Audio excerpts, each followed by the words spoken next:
Right, what a weekend it was for Manchester City as they dispatched Liverpool, and league leaders Arsenal slipped up a little too. Oh, there we go. My word, does he deserve this? Jeremy Doku has just made it Manchester City 3, Liverpool 0, head and shoulders the best player on the pitch at the Etihad. What a way for Pep Guardiola to bring up 1,000 games as a manager. His side have sent out a real statement to the league leaders Arsenal. A long week to defeat in Aston Villa. We make incredible 4 games, all 4. Everyone was involved. Every player really good. We don't really know if this is the real deal with this City team, do we? I mean, what we've had is a changing of the guard, Man City. Well, City just look to have a real spring in their step. It's like a few of them got points to prove. Haaland's all-round performance is ridiculously good. I think how Arsenal respond to that is going to be interesting. If it's the same old Arteta Arsenal, then they'll keep dropping points and they'll crumble and they won't win the league. Them lot down south better be trembling, mate. We're coming for them lot. We've got to play them at the Etihad. We're having them.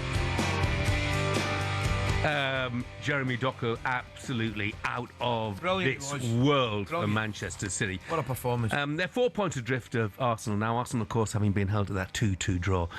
Sunderland at the weekend. To tell us if Arsenal fans are worried at all, broadcaster and Arsenal fan Joel Beya has joined us here in the studio. Morning, Joel. Good morning, Joel. How are you, mate? Morning to you both. I came in here with a statement. Did you? To let you know that we are not afraid. No, but did you enjoy that Man City performance? No, I didn't. It was frightening. But at the same time, I had to find ways to consolidate myself and think about the fact that it's a long season. It's November. I know what the opposition fans want to hear, but we've been here before. Yeah. We know this is what City do. But this time, we've got the experience. That's the difference. I tell you, I looked at the game, right, and there was a couple of things. Jeff and I were speaking. Liverpool didn't look at it. Clearly, they didn't look at it. But I watched City on the Wednesday, Joe, against Dortmund. Yeah. And I thought, begin and end. Getting better. Yeah, but that performance at the weekend. But the flip side of the coin, everybody's looking at Arsenal saying lost 2 goals at Sunderland. This is the same Sunderland that have started the season exceptionally well. Yes. Won at Stamford Bridge. Mm-hmm.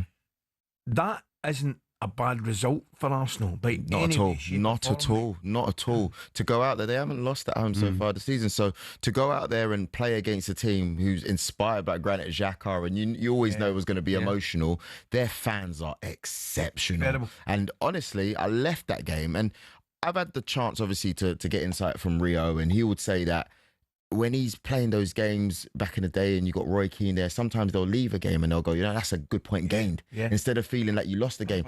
Right now, this season, you could easily go up to the stadium and lose. Easy. You know? But it was the circumstances, wasn't it? Yeah. It was the fact you turned around. I thought Arsenal's second half played really well. Yeah. I thought Zubimendi was fantastic on the day. But it's the circumstance. You're 2-1 up with a few minutes to go. And then Mikel Arteta made a change and he's brought an extra defender onto the field in Mascara, which can look great when it works, but when it doesn't work, leaves people pointing the finger. Yeah, you can't really blame him because, at that time, we thought we were going to win the game, so... I think it's the right thing to do. You pull it off. And but it said to Sunderland, didn't it? It said every Sunderland player out there, okay, Arsenal, we're just intent on holding what we've got right now. Yeah. And you could see it gave them motivation. Yeah, but you can't blame him. At the same time, again, Mikel's probably thinking the same thing. It's the beginning of November. You've gone to one of the hardest grounds in the league in the Premier League season so far. Yeah. All you got to do is go there, collect your point, go home and be happy. And also, who knew that Man City were going to absolutely annihilate Liverpool the next day? We thought it could be a draw, could go either way. Take your point, shut up shop, fight again another day. Joe, tell me, looking at Arsenal right now, is this the strongest squad that they've ever had? I think it's the strongest squad since the Invincibles. And the reason why I say that is because we cannot take away from the likes of Ashley Cole, who was absolutely world-class. You can't take away from Lauren, Gilberto Silva, Patrick Vieira, Thierry Henry. You can go on, Dennis Bergkamp. I didn't mean team. Yeah. I mean the 20 players, the 22 players. Because I look at Arsenal right now, and dear me, they've got, you think White's going to struggle to get back in for Timber.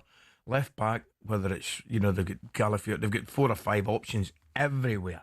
Yeah. I look at the squad and I look middle of the park, they've got options. You mentioned Zubimendi, Mourinho, Rice, Odegaard when he's fit.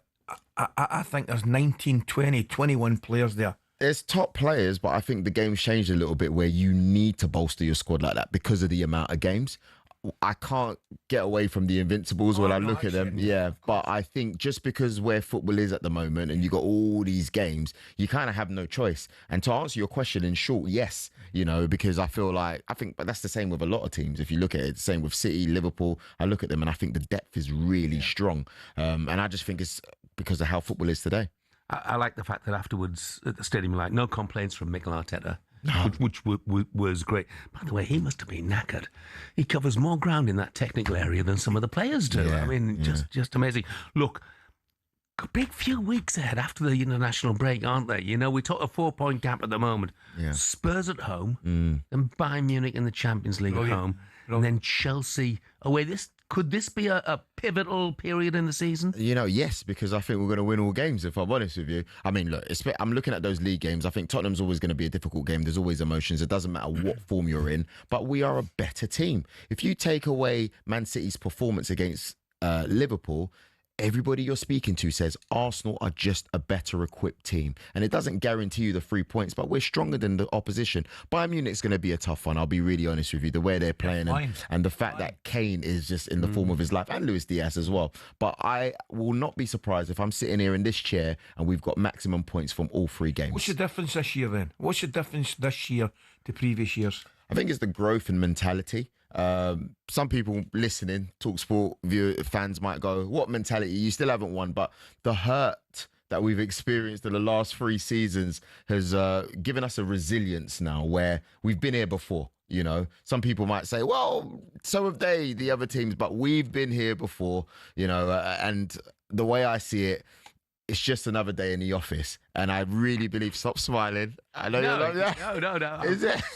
I really believe that now with the squad that we have, look, Odegaard hasn't been here. It's fine. We've got Eze. Yeah. Saka, he's not even been in the best form of his, this season. It's fine. We've got Trossard in form. We've got Martinelli on form. It's fine. We've got players to cover across the board. Zubimendi, have we missed Partey? No, we haven't. So I think that's the difference as well. Yeah, Odegaard, Gyökeres, Martinelli, Madueke, Havertz, all to come back. Exactly. So it's going to be fantastic. Well, we hope it's going to be fantastic. Joel, thanks again. Thanks, mate. Thank you. We are not afraid. Cheers. Ben, who's a Watford fan from St Neots, says, hi guys, I'm on my way to Norwich from St Neots to fit CCTV in this cold, wet weather. I listen every single morning. He said, listening to Ali is such a pleasure. By far the best presenter on the radio. Brackets after Jeff. Why did I know there was always going to be a sting in the teeth? Regarding Rob Edwards, he's been in 2 jobs where he was talked up massively by the owners and then sacked at the first time of trouble at Watford and Luton. All he knows is lack of loyalty. Ben, thanks very much indeed.